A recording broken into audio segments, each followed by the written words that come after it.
ba 'yar uwa ba. Abin da yake duhu sai an haska kana za a gano. Zato zunubi yake ƙarya san ba kera gaskiya ba. Zaren ne dai ya zo shi amma cikin rai babu shi. Me ya sanya kike fishi har kike mata arashi? Ki bar haka sajida ki dan sai kirai ki murmushi. Ki rungu muƙaddara dan mu ma ba haka muka so ba. Abin da yake duhu sai an haska kana za a gano.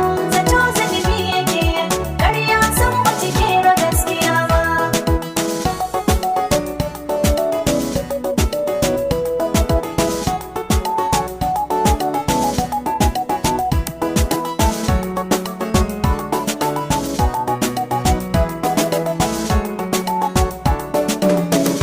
Abin da yake duhu sai an haska kana za a gano.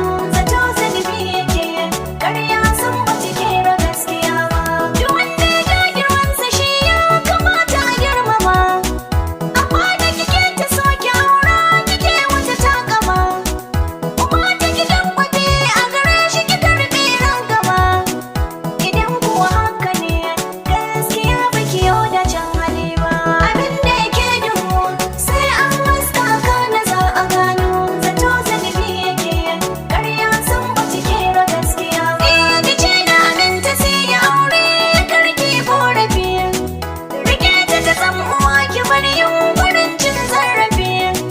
Ta san mai yin kula da kewa daren in na tafi.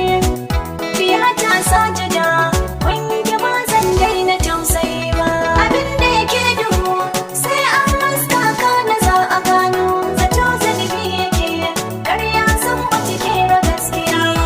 Kin ji abin da ya saka hun sai ki uzuri. Maman ki ta ce da mu biyar da wannan lamari.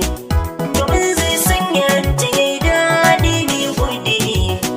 Fahimta sajida gaskiya ba so na zuciya ba. Abin da yake